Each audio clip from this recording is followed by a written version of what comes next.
C'est comme Mbongo na bango immeuble. Mbongo na bango mais Farata c'est papa. Sa réputation na yo parce que au moins allez Mbongo na bango siko tango komi moto ba compagnon ya Farata. Compagnon ya Farata Mbongo na bango kaka yango wana. Mama Yasikeye Stanley News TV.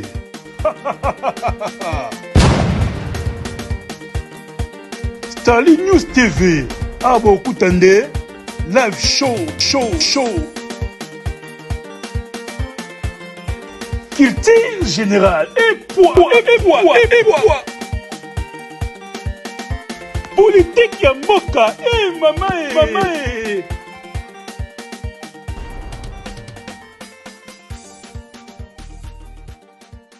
Notre émission Le Batayoka présenté par Paul Moukendi, moi, Nasouga Bamoukini. Nous sommes Moukolomolelo, on a Sengo, qui présenté les bino yango, Toko, Ebisabino par rapport à traiter à Moukolomolelo. Tous les bons, on a commis Kassavubu, na Dibaya, Asosa, Bisco, Wapitoye, les locaux, Salamois. Face à la presse Oyo, et ils ont organisé par association en ligne de presse du Congo Appelco à cycle voilà les lots va organiser mon bangena face à la presse pour na koyamba moko ya basala nzambe moko ya bakambi église réveil spirituel réveil na kombo ya papa na biso prophète Ngifa Oyo l'homme de ma fungamagani fungameni ona na ebité bande bangala nde bakoye bafungama soki fungama kanisa ni na lobaka wana le lot koyamba ye na face de la presse to yini kana ko sola na ye par rapport ya makambo église le église eza ya kobeba frère Patrice zana adage moi loba oluki oyena mokili kuti église oyena église okuti mokili lelo par monde dire mokili komi ko dominer kati église basali nzambe bazoye basoute nini bakosala lelo to mona désordre na kati église lelo tozo mona pasteur Denis Le Sabimise biso nzembo pétage to so la paix par rapport na yango to ko tuna ba question na balolenge nyonso j'espère que derrière la caméra David Mbetsa ozala wana Gimbo Mar c'est un patron ozala wana to kozala ebele na ba conférence na ba concert pour kaka to tuna mituna par rapport ya makambo ekolika na kati ya religion. Merci tous les toujours branchés ce côté na Stanley News Télévision pour na kota la émission Oyo s'abonner partager liker et vous allez biso vraiment kitoko David Kimbetse ceux qui ont même langage nangai j'espère déjà basa biso signe que non quand déjà moto nzambaza déjà prête tokota to ndika na ko. Dans le cadre de cette grande émission Face à la presse qui est conçue par l'association de presse en ligne du Congo Appelco en sigle. Aujourd'hui, nous avons reçu un homme de Dieu pas comme les autres. Il s'appelle le prophète John Ngefa. Avec lui, on va essayer d'en parler à ce qui concerne l'actualité musicale. Et pourquoi pas aussi frôler à ce qui concerne la politique, la religion, mais beaucoup plus aussi qu'est-ce qui se passe dans les toits à ce qui concerne la chanson Pétage de prophète Denis Les. Il va dire un mot aussi par rapport à ça. Mais avant quand même de lui passer la parole, je ne suis pas seul, je suis avec l'un des confrères. Il s'appelle Prince Kinwani, à qui je dis Losako Prince. Losako, président Junior Moïwa Bopé, Losako na Bokulaka, prophète Ngefa. Je crois que tout partout dans le monde entier, vous êtes connecté dans la minute où vous êtes juste vous abonnez à la chaîne, partout dans le monde entier. Vous n'allez jamais dessus parce que Appelco, ils ont marque déposée, tout ça là toujours, l'émission est bien, l'événement est bien. Pourquoi pas l'actualité, tout ça toujours. Les autres, on a prophète Ngefa, Oyo, on a bien l'homme de vérité pour. Vérité, il y a une émission tout aura toujours quelque chose. On a après ça le meilleur naïe par rapport à Moussala naïe autoébi qui a un prophète, a homme de Dieu. Il y a un de recevoir pour une actualité Oyo et ça sur le toit il y a Pétage avec prophète Denis Les. Merci président Junior Moyo. Merci beaucoup. J'espère que on sera un peu bilingue pour nous permettre audibilité na bande comme Soussou. Pas seulement la chanson Pétage, nous avons aussi la mort inopinée, soit na koyeko loba bongo. Y a artiste comédien affaire ya poison.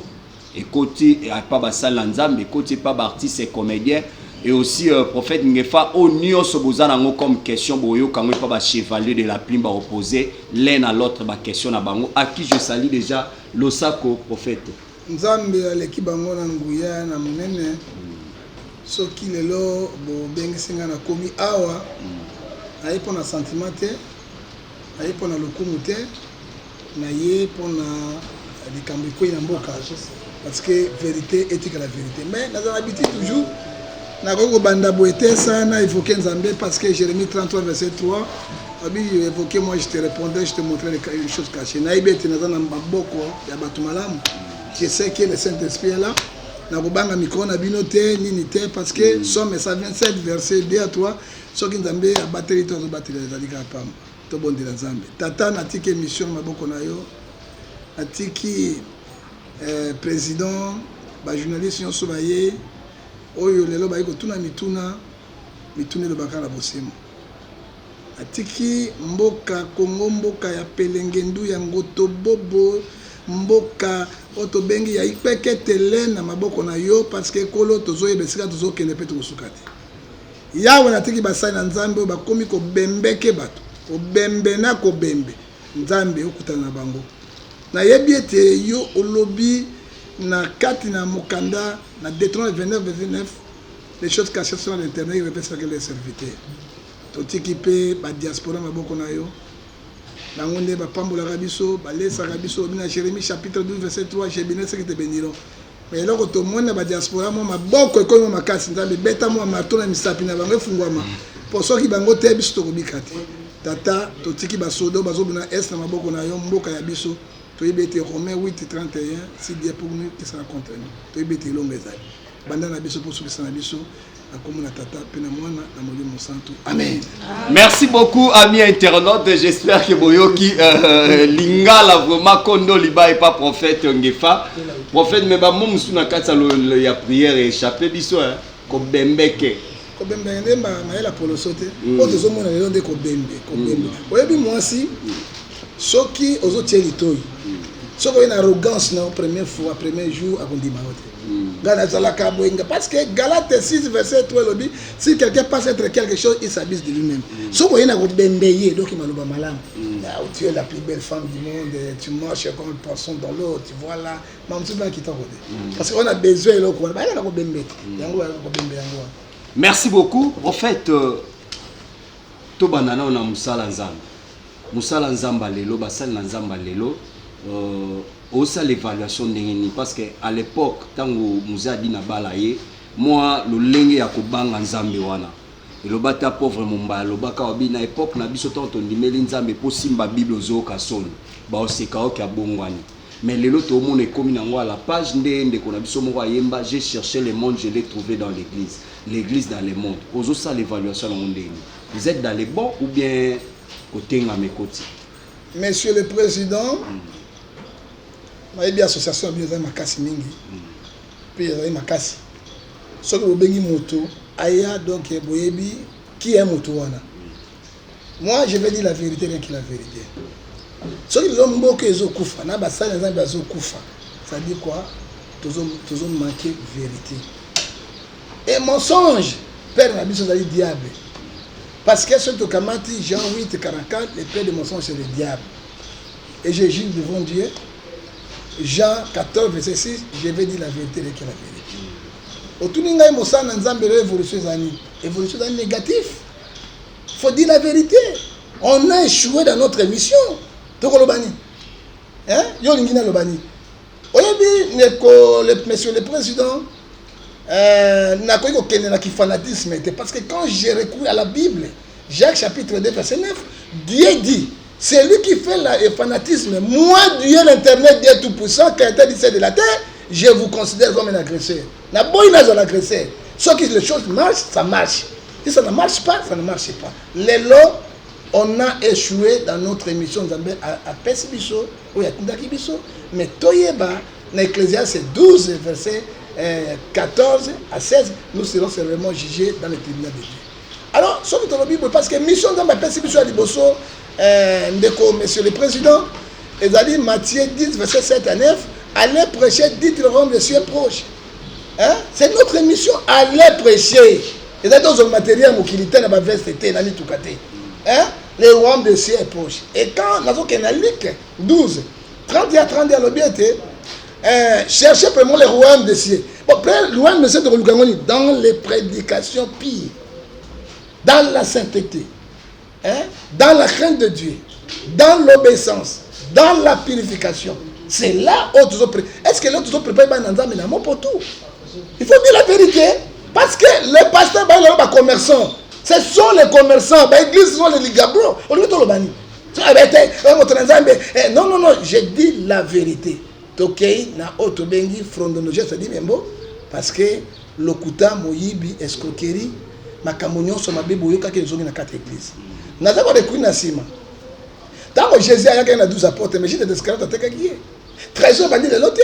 Et quand nous prenons la Bible, Ecclésiaste, au chapitre 3, verset 10, et le 1, verset 10, et là, comme on voit la sécurité nationale. Alors, et tous les Tokeba. Et là, ils allaient Ephésiens 5, verset 16, racheter le temps quand les jours sont mauvais. Alors, rien ne marche dans l'église. Parce que tout le monde est là, ils allaient tous les mêmes bandes, ils ont fait. N'ayez conscience de ma pasteur. N'ayez conscience de ma prophète. N'ayez les apôtres. Je ne sais pas. Et là, on est dans Moutou Nabino, Bozo Kansani. Hein? Est-ce que mission n'est pas possible sur le lot? Makamo de Zomo dans le lot. Et Boka Moite, parce que la Bible, le Baki, dans Matthieu 24, verset 25, alors je vous annonce davantage. Et c'est là qu'on y a cicaté. Parce que la Bible, c'est notre constitution. La Bible a tout parlé. Et là, on est Bozo Monango. Hein? Bozo Monango Nini? Est-ce que le lot n'a pas Naotoko Zoa? À ta 5 meilleures églises aussi télévision, on a 5 meilleurs pasteurs. Il faut dire la vérité, messieurs les journalistes. On a 5 pasteurs basés Belé, dans la ville de Kinshasa, et puis dans la République démocratique Congo Bazali et Belé. Selon eux, cause non. La Botang est la haute à 3-4. Mais pour moi, je suis défenseur du christianisme. Oui. Tant que ça va débat avec les musulmans contre les chrétiens. Mon pasteur Somo, Basoni bazali ko pela. Bamukuna bazali ko pela, bamutum bazali ko pela. C'est que Basile. Hein? Tant ba ko ko yate. Les imams musulmans ba l'équipe biso na ko tango ye ba Bible. Hein? Mais biso to na Coran te. To ni Coran te. Ba ye biso na j'ai réussi na canal qui na TV. Ba imam ba na Mecque. Bazota Arabie Saoudite partout. Au ça ba débat na ba. Na mona ki bango ça dit quoi? Nzambe abimisi bango mon pépé. La question tout dingue, je peux dire, où il y a l'équipe moto azate. C'est Dieu lui-même qui connaît, parce que c'est lui qui sont lesquels des hommes. Mais Boktoboye Babamo Namisala, c'est ce que dit la Bible, Matthieu 7, verset 16. Vous les reconnaîtrez par leurs fruits. Alors, le meilleur des meilleurs, pour le moment, on a Roban Nzambe, c'est Papa Kelani Pata, c'est le père d'église de l'éveil. La carte d'église de l'éveil, nous avons 3 fondateurs. C'est que les gens oublient. C'est Papa Kelani Pata qui reste en vie. Mose Adina Bala autaki Uganda na Tanzanie ayaki awa na Chuapa alandaki Mose Edina Bala Mose Papa Kelani. Vernon il vient en France à Brazzaville babengi awa alandaki Papa Kelani na Mose. Oya sali Nzambe malamu oya sali Kades oya musu asali oya nani Vernon c'est équipe nani église na Kades asali yango. Edina Bala akufi. Edina Bala tika amour. À très bien cultiver. Dans Vernon, tu cultives les fruits de Saint-Esprit, Galates 5, verset 22, l'amour, la patience, la bienveillance. Dans mon son balé bakay. Mais tu as na musée, tu as papa qui l'a mis pas. Comme il y a la doctrine, on a il y a sainteté, la sanctification, l'obéissance. C'est lui le meilleur. Et pour Nangai, il y a lundi, c'est Docteur Jésus, ou Papa Barouti. Hein? C'est Papa Barouti qui est le meilleur, le deuxième. Et Papa Barouti. Parce que ce Papa Barouti, il y a un moni. Il y a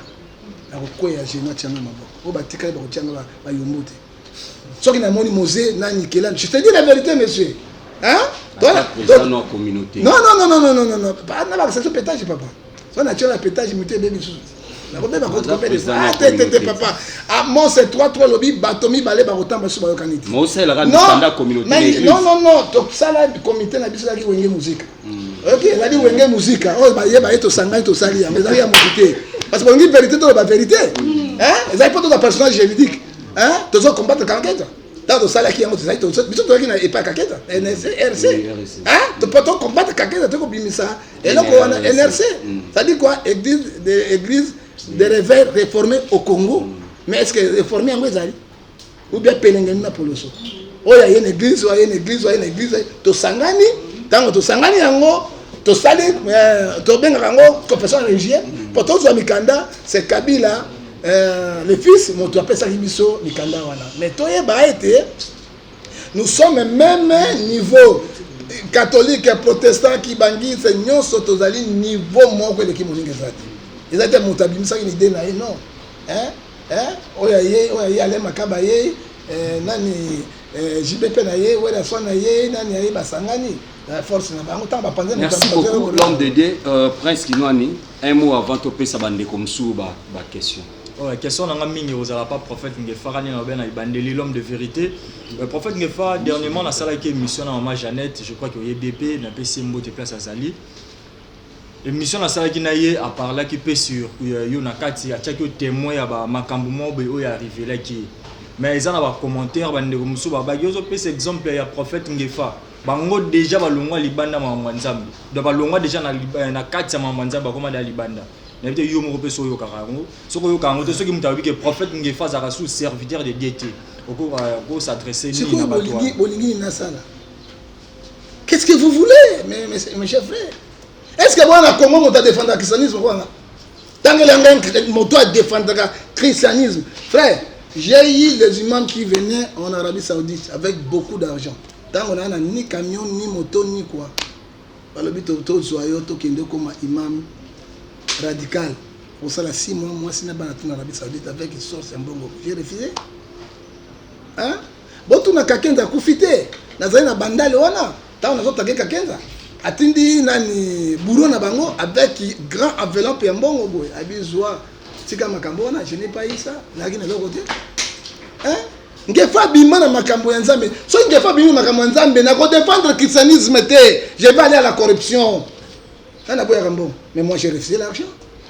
Hein? So que na bima na makambo ya nzambe na ko défendre la vérité té. So que na bima na makambo ya nzambe na ko loba moto songolo té parce que nous sommes les mêmes oiseaux des mêmes plumages. Qu'est-ce que vous voulez que ngefa bima monsieur? Hein? So na bima l'église ya somo mawa Denis Simouké. Denis Simouké. Et je ne le ferai plus parce que je vois l'internet qui m'appelait. Monsieur. Hein? Donc, pas Kabila combien de fois? Kabila passe 2 500 000. Donc, ça là, mais c'est clinique. Ah, tout le monde a combien? 5 $. La valeur prophète. Na lobby 5 $. Deuxième fois, 10 $. On a payé ça. Denis. Okay. Et il a donné à Moukouna 150 000, 200 000 parce que Moukou n'a pas de botel mais Denis n'a pas mis Sabino comme sous pour les. N'a pas binoti. Denis ça sali bino. Pétage bozo va pétage bandika la pétage za le loté papa. Hein? Denis ça pétage kala Moukouna va pétage kala. Ah baba soni va pétage kala. Bon tourne va pétage kala mais pas bon bakabino ce sont au moins les et bon ça ina Zambie. O ba benga bango mpo akoler ko fefa. Hein? Bazali ba ingrat minene. Ba la vérité quand moi je vois en tant que Denis Lessé, ce sont les mêmes plumages. Mais ce que le bien là qu'on a de konangai na ko bisela ko moko balobaka na Malachie chapitre 3 verset 18 vous verrez la différence qui sert de ce qui ne sert pas. OK papa, biso so ko lobi oui, Yesu ye moko bandima qui était. Batuka qui est. Na kufeli biso bondima te bondima ngefa. Hein? Mais mon on a okufa ndebo na médaille d'or la deuil national parce que je sais ce que j'ai fait. À cause de DP Moutarozo, comme Imanini, moi je suis la vérité. Ce que l'on a dit, c'est que l'on a là, c'est quoi l'église est Koufi. C'est comme on a dit. Mais ce que l'on défend l'église, on a pasteur, je suis venu comme un Satan. Hein? Hein? Il n'y a pas Koufi. Comment un pasteur, il est à la chair? Son ami, il est dans la convalescence. Hein? Est-ce que l'on a fait la condimango? Il n'y a pas Biban à Katioyo. Là, ça ne va pas possible. Hein? Tant que pasteur la station soy kotia ça ina bafumangani. Tue. Alors ndange fala kondima nati ya soy et na défendre soy ezela ko malamu. Soy ezela ko malamu. Ça c'est vrai monsieur. Motabima ko défendre biloko boy. Hein? Moto ya bimine mosala na Nzambe mais c'est Osée 4 verset 6. Mon peuple est perdu par manque de connaissance. Tu sais combien de risques avant d'aller pas na bino. Batulanga basa si on a qui a kala, nous avons lu ce que l'on a likofi. Hein? Nous avons lu ce que l'on a toujours en danger. Hein? Il y a pas Galates 6 verset 16, 4, c'est-à-dire à cause de la vérité, je suis devenu votre ennemi. Nous avons ennemi à montrer une chose là. Parce que nous avons dénoncé bilo comme on a courage à ça la vanité. C'est ça l'esprit à tête, monsieur. Hein? Si comme on t'a dit l'église en Zambie en Wana. Voici l'homme. Il y a une maman de mon loup. Est-ce que nous avons bâti une haine? Galates 5, verset 19. Les œuvres de la chair sont manifestées. La haine, la jalousie. Hein? Alors, ceux qui m'ont dit dans le Kamuta, ceux qui m'ont dit 20 000, pourquoi prêcher au Tinda Batoma Fingaï? Est-ce que Batouandé Noir va mériter à solo parce homme de Dieu? Il n'y a pas de Kaboni des camps. Bamsuba qui m'panza mukuna net baraka mogijo bako ça la front. Parce que yo m'panza voici l'homme. Voici l'homme. N'a pas vu comme encore. Matthieu 7, 16 et lobby. Beaucoup de gens misala na bango. Hypocrisie na musala na nzambe za mabe. Faut que ça soit clair. Linga mwasi oya lobaka minga ke mwasi oya lobaka te azali bombe retardé. Linga mobali oya lobaka minga alonga kuna zola kisanga iboswani esili mais bomba na motema okolia yombo. C'est comme une de ngefa. Pour dire la vérité. Likambo ya voici l'homme. Et likambo oyo so koleka ya kati ya papa na biso oyo ndeko oyo mogisho. Ça dit quoi? Bango tumi balé bazama B. Il faut dans l'église au milieu du village. Sauf que l'on zungu est peli, donc badang sagesse, badang yamour, badang bienveillance.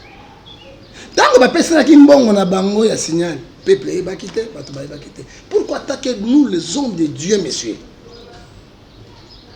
On va recourir à la parole de Dieu.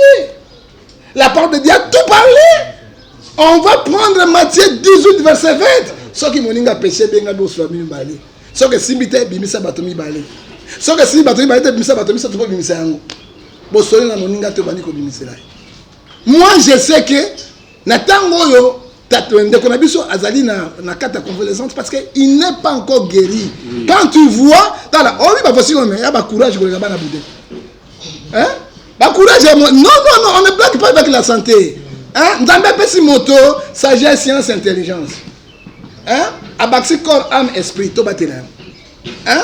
Parce que quand tu prêches, vous avez meilleur moto à télécater. Quand le santé m'a bé, tu canal dans la conférence, ce côté année au quitte ma bélo dans ma spiritualité. Quand moi je vois, voici l'homme avec du barbe de moko, à tirer moi pembe, moi teinture, chocolat, hein? Avec sa petite lunette là, quand il prêche aux Okabiloko. Mais quand je vois voici l'homme prêche, ma tante m'a tout quitté. C'est du poisson. Qu'est-ce que vous voulez? Amos 3, verset 7, Dieu ne fait rien sans toutefois donner ce qu'il a de serviteurs. Mais l'homme est malade. Hein? L'homme est malade. Est-ce que c'est le moment? Mon île n'a pas si. Il y a quelque chose qui s'est mon bout à dire, on m'a poignardé sur les dos. Qu'est-ce que vous voulez que voici l'homme dit? Et puis, il y a mis balai. Voici l'homme fout à répéter. Hein? Mon souci n'a pas été le bel homme, fout à répéter. Parce que c'est bon à mon guichot, mais ma camouflage est exalté. Mais bon, on va $6 000 mon guichot. Non, à ça que ma avocat, jamais tout ma maman, 6 000, 12 000, 22 000, 20 000. Alors, nous avons la parole du Seigneur. Exode verset 20, verset 16. Tu ne porteras pas de faux témoins, j'ai fait que tu t'approches. Est-ce que réellement? Mon guichot appelle ça 20 000, appelle ça 6 000, appelle ça con. Mon toit est bien, mon ami. Mais elle a autour le baboué. Même 6 000, 20 000. Nana le bibou. Ce qui est pour te sauver corps de Christ. Ce qui a eu foot à la moteur, tu as une mobilisation chaque église. Et puis, Satan, $20, $20. Tu as à peu près 24 000 églises dans Kinshasa. L'église de réveil. Tu fous à mort à mon guichot. Mais ils ont beaucoup d'argent. C'est comme on a beaucoup de immeuble. On a beaucoup de compagnie à Farad. Hein? Compagnie Farad, mais Farad, c'est pas allez, on sa réputation. Parce que ce que dit la Bible, monsieur le président, et le bien un proverbe, 26 verset 2, comme l'hirondelle son vol, la malédiction ça cause sans effet. Je donne l'exemple. Moi si au bengi au sololi, même à mon bon dans la salle bango boy, à quoi mérite quelque chose pour nous témoigner ça et c'est pire. Même à mon bon. Tu prends la femme, au continue la cousu, au continue l'hôtel, au salaire, aussi c'est bon comme cette explication. Au moins les longuinaires aussi à se pélater. Et à Robanini, au moninga pam. Aux hommes on a marqué à l'ingakio. Mais même les petits aux années, maman, ils cambotent à talon mokolo, faut attendre transport mais à se pélater et là vous avez la carte l'église de faire ça dit quoi? Et là quand ils ont touché mon guichoté, ils ont touché voici l'homme était, ça touche le corps de Christ. Ils ont touché le corps de Christ et mon bimbe, ils ont touché Yango. Moi, en tant qu'homme de Dieu, je prends Ephésiens 5, verset 11, nous avons condamné. Et puis, vous êtes président dans la 4. Vous êtes président dans la 4. C'est quoi, la Bible nous dit dans Philippiens chapitre 3, verset 17 à 19, soyez les imitateurs de Christ. Est-ce que nous avons fini ça Jésus ou bien nous avons Jésus? Et pour moi, monsieur le président, désolé. Merci beaucoup. Toqué une série de questions avec les professionnels des médias. Ceux qui baponio, le cas au télémi pour bazoao quand même, on s'est présenté comme on a comme chaîne et puis on posait questions. Tous les cas, deux questions, t'es sous cas deux questions. Baninga m'soupe ba poser comme ça tozonga. Oui, Nana. Oui, bonjour, prophète Gefa. Bonjour, maman, Nana. Oui, question par rapport à un catholique, le col protestant, le col musulman, même le col kibangiste, les ordres zali. Église de réveil, il y a une musique. Hein? Nani qui est qui? Nani a dirigé Nani? Hein? Et les présidents de l'église de réveil sont des étiquettes. Est-ce que Dodo Kamba a un tango qui a influencé Sony ou bien Mouton? Est-ce qu'il y a une influence qui a globalisé des liens? Il y a un côté, il y a un côté. Les églises de réveil sont des commerçants. Hein? Baba boutique ba commerçant, Nzambe a bengi bangote. Pour ceux qui Nzambe a benga ki bango ya solo, église comme une crise. Qu'est-ce qu'il faut faire pour ça? Église RDC, to koki même ko associé bampaka, notamment c'est un catholique parce que ou bien le papa beaucoup de gens sont protestants, doyen ya catholique, c'est tout le catholique sauver église ya Nzambe. Somme 133 verset 1 à 4 dit Nzambe ne sengolo kola mafuta tous ensemble kola mafuta ezo sopa na mutu ya lona ezo kitana barbe bino bandimi na bilamba. Maman, réponse est simple. Dodo Kamba ou bien de dire a une influence de Bousso Ngefate. On l'a dit mais ceux qui sont catholique, tu ne peux pas essayer parce qu'on va vous discommunier et puis au vandi, on va discommunier bateau. Hein? Combien bateau va salir ma bien? Hein? Aux hommes de l'église, comme il y a pour tout. Et les anciens sont là. Et là, on va tout il faut gouvernement à côté de Makambo Oyo. J'ai dit au président Tshisekedi, à sa ministre de la religion. Et dans l'Arabie Saoudite, ils sont partout, sauf au Congo. Ministre titulaire à Zalaka. Parce que Batouana, au Salimbeba, je te donne l'exemple bien. Consultation prophétique $200. Et les gens, qui ne payent $200. Combien les offrants, les veuves, Bazali, Awa, Bitumba, combien? Batonde wana ministre ko kanga bango. Biso ba colonel armée wana. To kamati yo, to fungoli mokanda na Nzambe. To tangi na Hébreu 12 verset 6 mwana na zoba. Et quand il doit fimbo ko beta na masoko na ye. Mais c'est la parole de Dieu. C'est la parole du Seigneur. Ce n'est pas Ngefa qui dit. Les gens ne parviennent pas à comprendre Ngefa. Ngala za mongala. Na botami na Kinshasa te, na botami na Mbandaka. Il faut les gens comprendre nga. Hein? Na ko balingala oza ozino ya banakin. Mais na boti balanga on Kinshasa ba bakino mais ngala za Mbandaka. Na comprendre yango. Tango Bible bi tala. Oyebi na Somalie. 4 mibali ba violer moi na moi si jeune moi 19 ans. Tango ba violer bango, ba kei papa ba ki osamba. Maman, ceux qui va sanction sévère les gens on va provoquer la rébellion ici. Parce qu'en église, Kabila a échoué à cause des démonstrations, à cause des églises. Mais Kabila a le pouvoir. Tant que le parti politique est tellement Kabila n'a pas de. Mais je vous donne l'exemple. awa na kati ya Ouattara na Côte d'Ivoire, deuxième mandat abriqué, troisième mandat basali yeni eloko moko te Kabila pour aussi faire ici soki simba kite banjungu ebetamaki église telemaki ba prier salemaki et bukaki. On ne blague pas avec la prière. Tant va violer si ba comme kata likambo ba famille vendre ba kase ba roboma bango non juge à moi ça il faut pesanga mbeli ya kazi mbeli abi papa ya kaya donc la kaleso na simbi fumangani ba akati fumangani mobala simbi si abizwa akati elekaki na Somalie mais maintenant acte wana salemi pe atangi yango na kata kora bismillah ilaha hula osoka tu ko atangi yango parce que oyo ezali constitution oyo biso tozolandela yango etango basali yango atindi ba médecin bo soigner bango ndenge nazo biso bango 3 mibali wana tikala sa fumangani siko tei mibali mususu violté viol alors impunité dans le Congo na niveau yonso impunité dans le niveau yonso. Et puis église, il faut savoir que c'est la spiritualité qui domine le physique. Alors spiritualité c'est que baby physique et baby au second moment ça dit quoi ba une influence té ezo senga sikoyo ba mpaka ya mboka ba sanga na ba leader ya ba église tout ce qu'on pourrait faire pour sauver l'église de Dieu. Et puis on a la politicien et qu'on s'accara ba homme religieux ba catholique ba plutôt sanga parce que église est côté na kat na mopoto. Deuxième question na yo pétage. Donc il y a un pétage. Maman, moi je suis désolé. Na teleme kimbi yao. Nazana moto ya teleme mbi ko le kanga zate. Na yaki na mawa, na zongi na sengo. On la kisi ya minene. On a de gege. C'est moi mutaleka ko beta mbi ya zate. Yo na Roger Baka. Na Roger Baka. Azate mbi ya chanja muke. Yami ba to kana mai kalambai. Boye ba ki vaseline. Liboso, nasima vaseline. Boye bien moi vaseline. Boye mutaleki nga zate. Nyonso wana zalaki nini? To sauver le corps de Christ. Bato balembate, bato balembaki. Bato balembaki. Mon frère, mon président abimisi nzembo ya pétage. Ça dit quoi?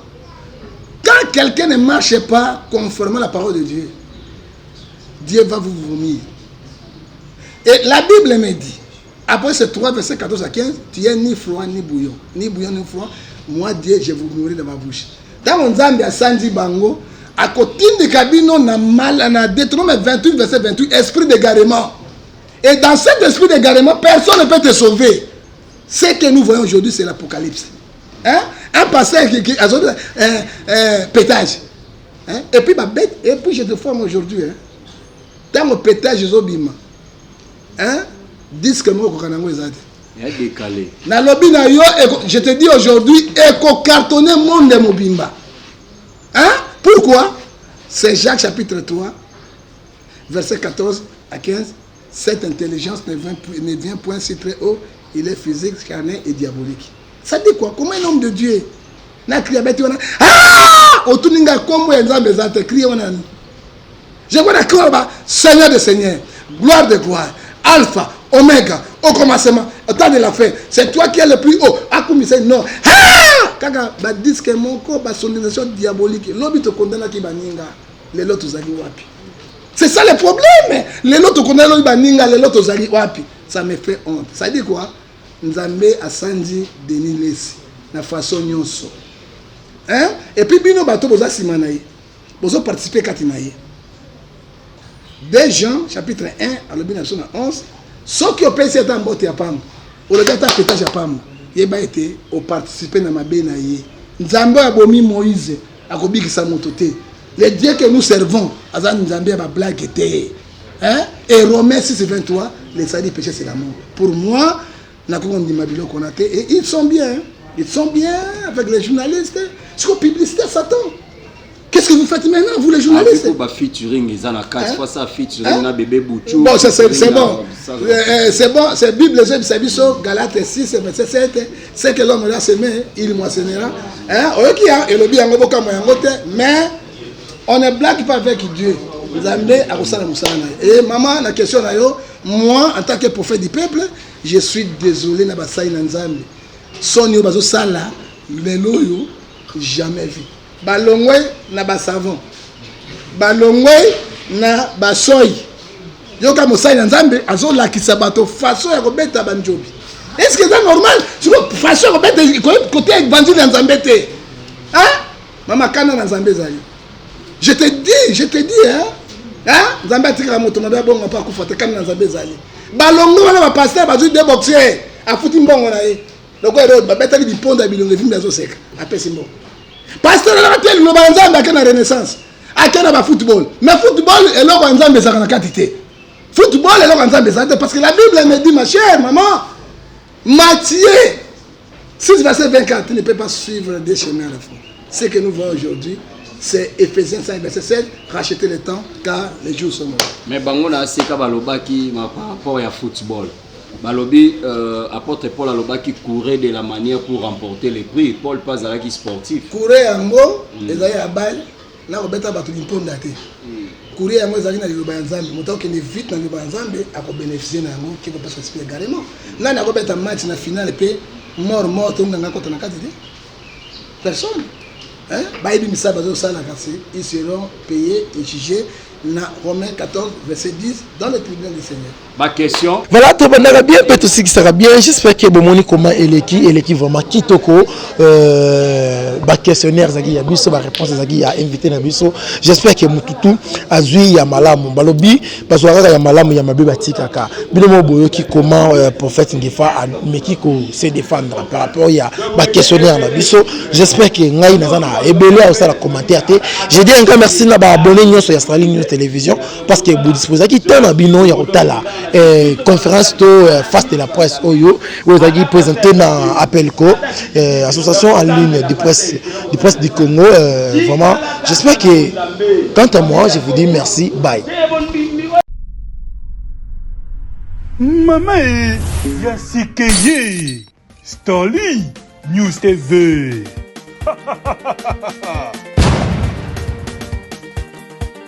Starling News TV. Abo Kutande live show. Culture générale et poids. Politique ya mboka, maman.